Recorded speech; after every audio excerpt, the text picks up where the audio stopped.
Welcome back to the final part in the Airscale Defiant. If you want to know how to paint a nightfighter finish or an all black finish, then this is the video for you. All starts down at the tail and the markings actually. These are the MRP colours, and I do find that the red is just a little bit too bright, too red.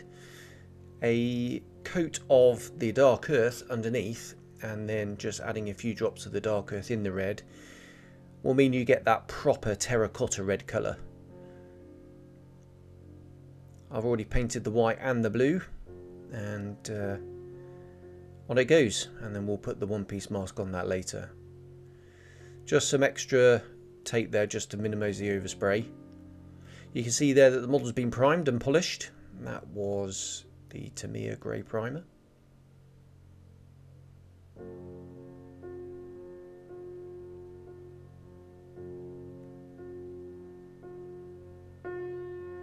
Now, this is always satisfying, is pulling off the other mask to reveal obviously much too big marking. And as I said, what I'll do is put a one-piece marking over the top, and I find that much easier for the tail stripes rather than doing the stripes individually.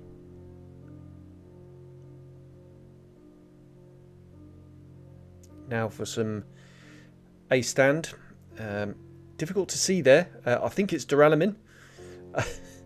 Yes, it is. Look, that's why I write it on the top. It's really hard to see on the bottle actually. And this is very much a layered effect. Just going in with a metal colour now, and I do try the hairspray on this one, but it didn't quite work, and it's because the next coat, the sort of undercoat black if you like, I left it overnight, 24 hours. And the next day, yeah, it didn't work. It didn't work very well. But we'll see what I do in a little bit. That's all sealed in with MRP. You see I got that from Premium Hobbies. They are a sponsor of the channel. They just had a big restock actually, as I record this in middle of August. Right, there we go. So we can just chuck that matte varnish over the top, and I much prefer to use a lacquer when doing the hairspray method. It dries much quicker and we can crack on. These are the Tamiya shades for the initial black underneath. So it's not quite a black, it's an off black colour. And the real aeroplanes were painted with two different types of black. The first one was the sort of classic night finish if you like, which was a sort of semi-gloss colour that wore quite well, but stocks were limited. The previous night black was very matte, and if you look at some of the pictures you can see how it just kind of sucks all the light away, but it had a detrimental effect on performance, and it didn't wear particularly well. In fact, it weathered really quite badly. So what they ended up doing was doing an initial coat of the harder wearing sort of semi-gloss black, and then put the night black over the top.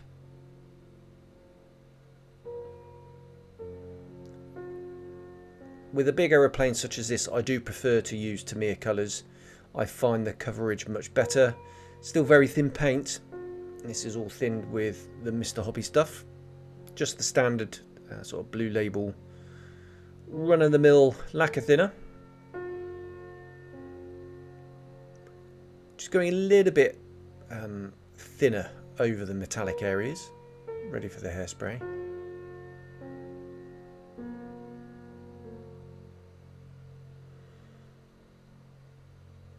But you could really, if you wanted, just leave this colour and just do one coat. Obviously I'm going to be going for a much more worn airframe, hence all the different layering and stuff. But if you just wanted a really nice finish but was you know, not as weathered, then this sort of mix of paint with browns and blues and greys in it, just to take away from the sort of harsh black if you like, you know, it'll serve you well.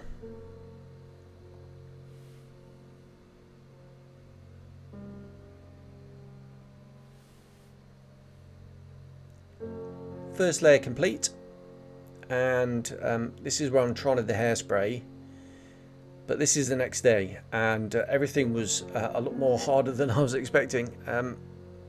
So I ended up going in with a very, very worn sanding sort of sanding sponge, and using plenty of water.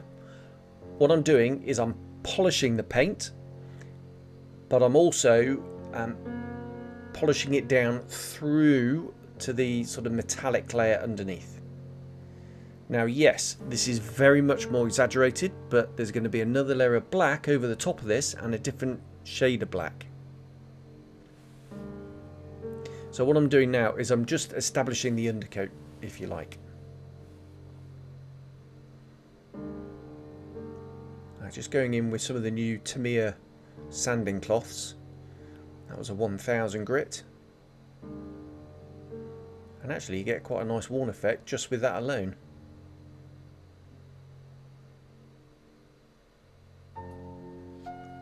That is the initial base coat done, the undercoat if you like. That's all sealed in with the varnish. Then had a layer of hairspray, and then these are the colours that I use for the top coat. It's going to be a darker black, still not a pure black, that would be too dark. You can see there that I had a bit of brown in it and a bit of blue.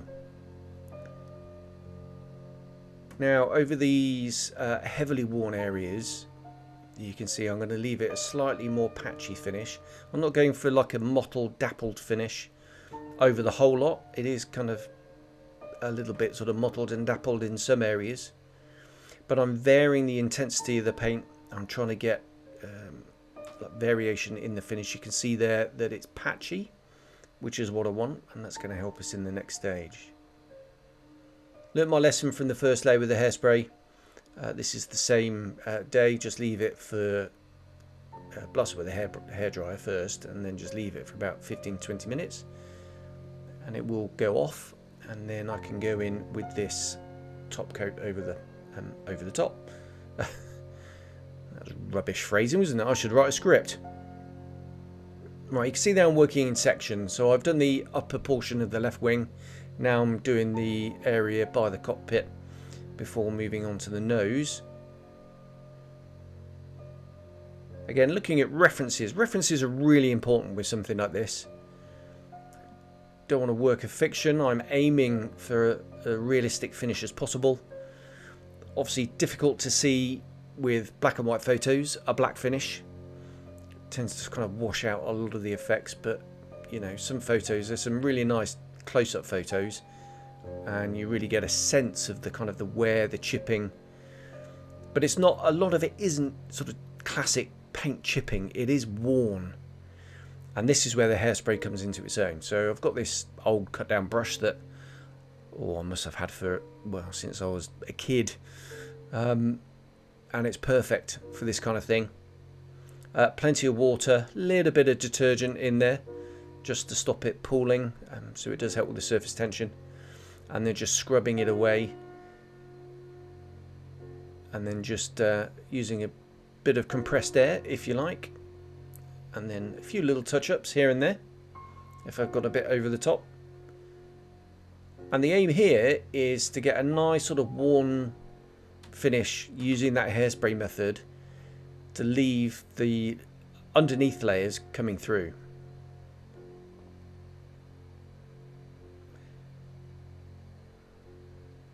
Over the cowling, plenty of it, as a certain flight sergeant once said in the Battle of France. We can speed things up with the hairdryer. Now this hairdryer I bought for about £10 about 20 years ago, and it's still going strong. Really happy with how this is all turning out. There we go. On the other side you can see a bit more paint chipping there on some of the raised areas, the strengthening strip for example. The inner wings are a lot heavily worn compared to the outer wings. The extreme nose there you can see. So it's not all over. I'm being, you know, using a bit of thought and using the references. All the markings were sprayed. There's no decals on this model.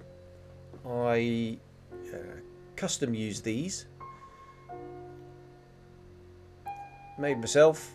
So the squadron codes go on. Now, I had to use a bit of thought here because normally, while I've got the medium sea grey in the airbrush, I do the individual code letter. But actually, I thought, well, no, what if I put it in slightly the wrong position? It's gonna be quite awkward. So I kind of worked front to back. Just being very careful not to scratch the paint. It's so easy with those metal tweezers. So 264 squadron, that's done, and you'll note it's the squadron codes at the front on both sides. Here's that one-piece mask. This is where you certainly see the advantage of this method of painting the stripes first, and then just putting the one-piece mask over the top. So much easier.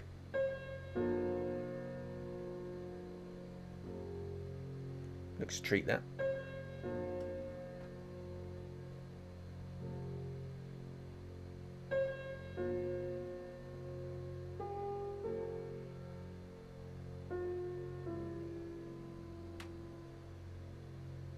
Got to give it a wipe with the finger. And the advantage of spraying masks on all that lovely surface detail.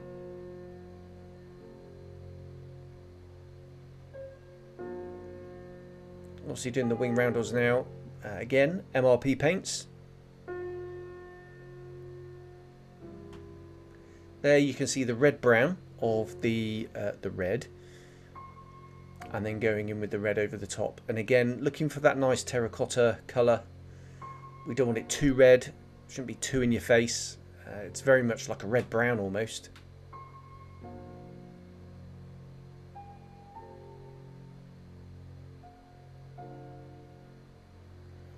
Sticking with the MRP theme, we're now into the fuselage roundel, working our way forward to aft, as we used to say. Doing the yellow first of the roundel. I did give it a little bit of an undercoat with white. You can see there. So a bit of yellow first, and then white over the top, and then back in with the yellow. And the reason for that is I don't want any white on the sort of the very, very edge of the roundel when I peel the masks off. So doing the yellow first, then white to get the vibrancy, and then the yellow again should minimise that. Now the reason I chose this scheme is I wanted the yellow, blue, red roundel with no white in it. I think it looks really cool actually. Something a little bit different. There's the dark earth reference. So again, we'll put the dark earth on first. And then what I normally do is just add red into the colour cup. Give it a mix and then spray that on.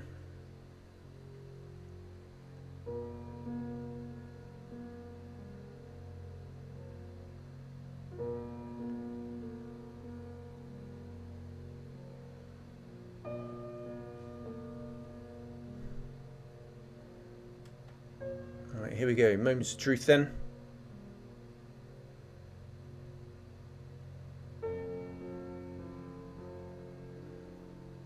There we are. I think that colour combination looks really cool.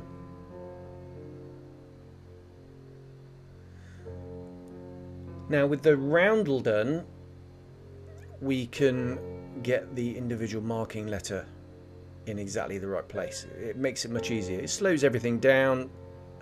Yeah, reloading all these different colours. But it is much easier.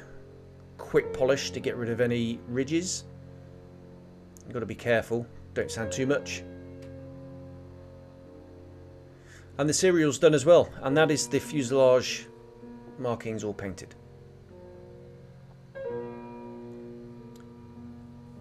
Yeah, I am a big clumsy clot. I ended up breaking the radiator flap twice, and that was actually brush painted with VMS varnish, believe it or not. Not varnish, sorry, primer. Bit of sponge chipping. Back in with the metal again, and this is for the wheel well. So masked off, as you can see, and then just went in with the duralumin colour over the top. Now, These night fighters were painted black on the production line, but this aeroplane was an ex-day fighter that was painted in the field, and actually it's really unusual. Not many of the ex-day fighters that were repainted, obviously there weren't that many of them, and most of them had the wheel wells and undercarriage painted black. This aeroplane did not, so it's really quite unusual, and I really like the colour contrast as well. Just going in there with some Starship Filth oil wash. Right, this is cool. I made some lens sort of strengthening strips, if you like. Figured out the shape, cut them out of vinyl, painted them, and then just stuck them on. So looking at pictures of the real thing, they did have these kind of riveted strengthening strips all the way around. I painted them a little bit more of a truer black, because I did want them to stand out a little bit.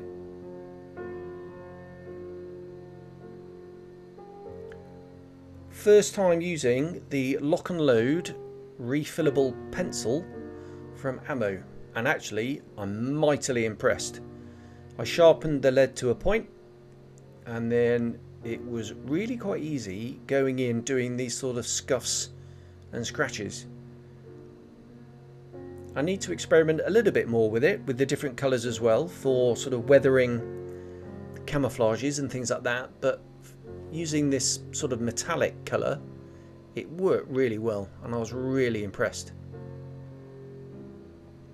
Got to do it over a sort of matte or a satin finish. It's just not going to grip on a sort of a shiny, glossier surface. So this has had a coat of VMS satin.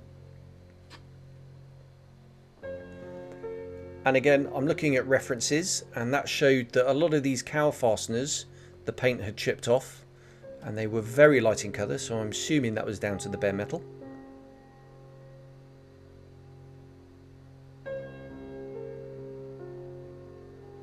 And then just going around adding all these little dings and scratches.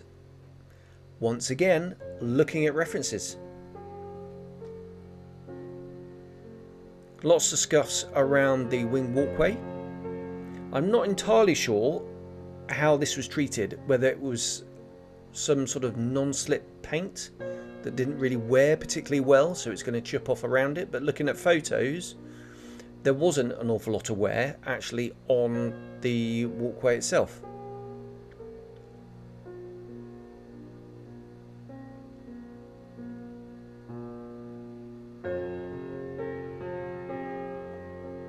And I found this stage really rather therapeutic actually.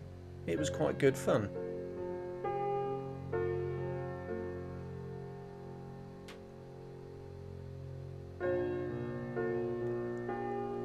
Oil brusher dust, oil paint, and not too heavy. Few dots. I didn't use my traditional oil dot weathering technique. It would be a little bit lost on the black, if I'm honest, and then if I was going to use tones such as whites and flesh and things like that, I think it would be too stark, if you like. But dust effects, just going in there obviously with the damp brush, blending away. If you don't like it, then you can just wipe it away, start again.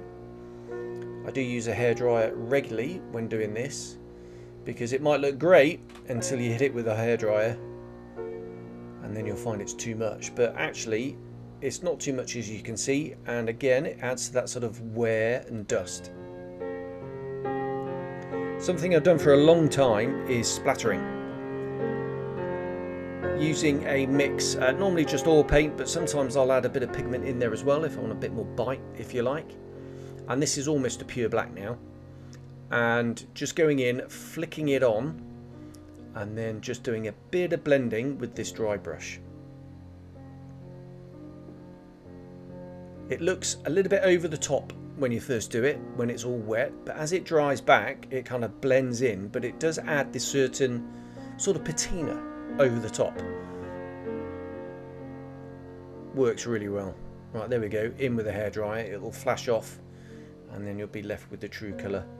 And difficult to see, I know, on camera, Trust me though, the effect is there, even though it's quite subtle.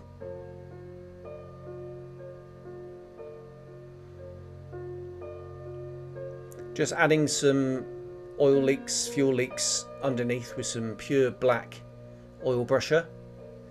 Adds a nice little sort of dampness, if you like, around the sort of fuel sort of tank edges, things like that. A few little oil streaks coming out the back. Nothing too major. Again, difficult to see against the black background, I know.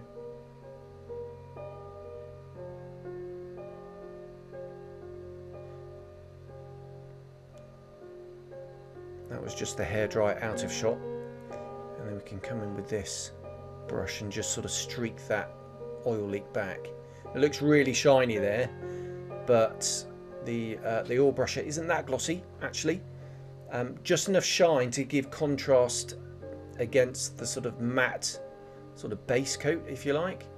Even though it's not matte, it's like a sort of smooth matte, like a satin type finish. But it is slightly more glossy, so it does stand out. You can see there in the light. Oh, that lovely wheel well detail, beautiful. Onto the propeller, excuse the dirty fingers. That's oil paint and all sorts. A bit of black super glue as well. I'm just going in with some sponge chipping there. A couple of different dark greys and blacks.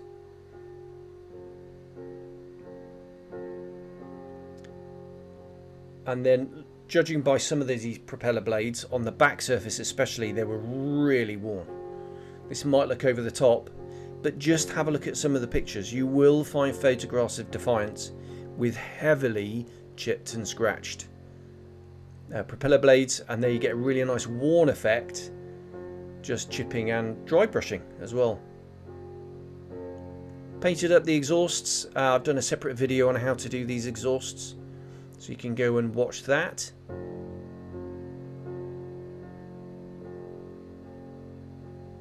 Now these are the original gear legs without the metal core.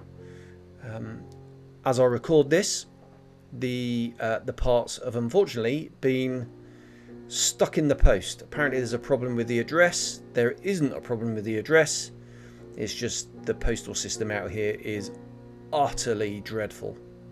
So I'm going to have to sort that out next week. But anyway, until then, this is a bit of a placeholder, if you like. These gear legs. And no glue here. Oh, careful of the tweezers, Jamie. No glue here. So I can just easily just pull them out when I get the replacement set. Obviously the gear doors are glued in, and the wheels. But I should be able to pop those out. Managed to lose the rear aerial. So Scratch built that from a piece of plastic shaped strip. And now for some stencils. So these are from a Spitfire Mark 9 set. Managed to modify a few and spray them on. Now you do get, now there is a dedicated one-man army set for this kit. Unfortunately, obviously, it's come out well after I've built mine, which is a real shame. But I managed to get most of them by cobbling the Spitfire set together.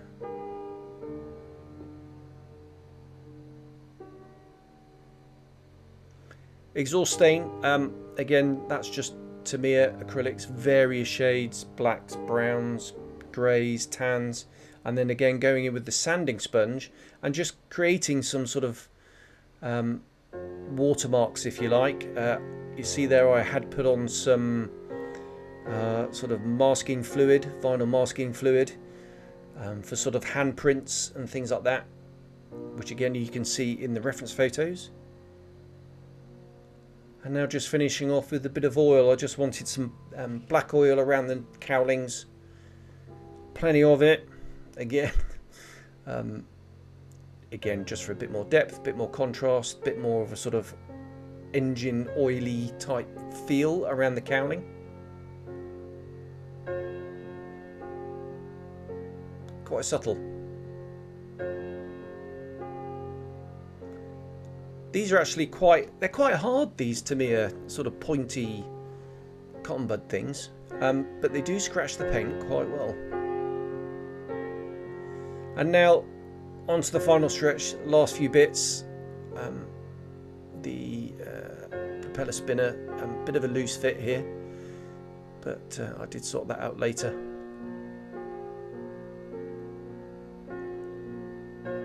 And now to carefully put the turret in,